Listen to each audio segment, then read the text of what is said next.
Welcome to Healed and Whole. Sometimes we over-spiritualize our response of coping mechanisms.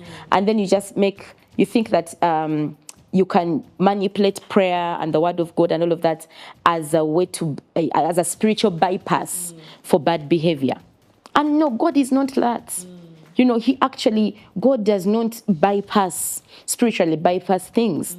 When you read from Genesis, Revelation, betrayal, abuse, rejection, he calls it what it is. You understand?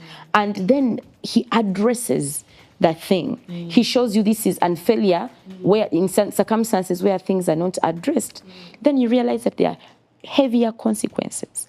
So coping mechanisms help us to survive in the moment, whether it can be withdrawal.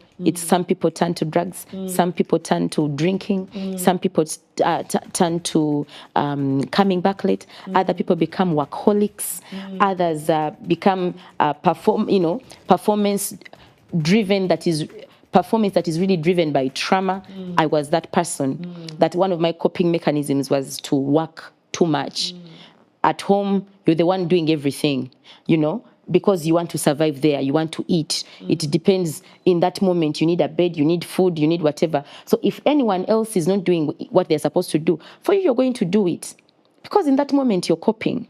But then when I grew up, and I no longer needed to be in that place where I needed to perform so that I can earn a bed or earn food or earn school fees, I needed now to reparent myself, to allow the normal. What is the normal? It is okay for you to be just a human being who is loved.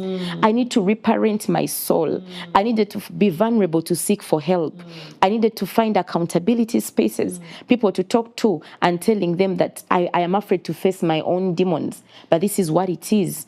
I'm struggling. I could work from office, go back home, work up to midnight, sleep, briefly, wake up because... And I was misinterpreting that as I'm just a high performer. I'm just a high achiever. But it was a coping mechanism. And it served me in that time. But I didn't need it anymore. All right? Now I was in a place where I was received, in a place where I am loved. I needed to learn what normal looks like. And I needed to reparent myself, to reparent the child in me that never grew up, for her to learn that it is safe here. You can be hugged, you can be loved, you can eat food without people asking why you're eating too much. You can sleep in bed and no one is going to beat you for sleeping. And it's okay for you to receive that. So even you, as in a family, look for areas where what is the normal? What is the family rhythm that we want to have in this home? Re-establish that with your partner. If you can't do that between the two of you talking, then go and seek help. All right? Talk to an anointed therapist. Go and seek professional counseling.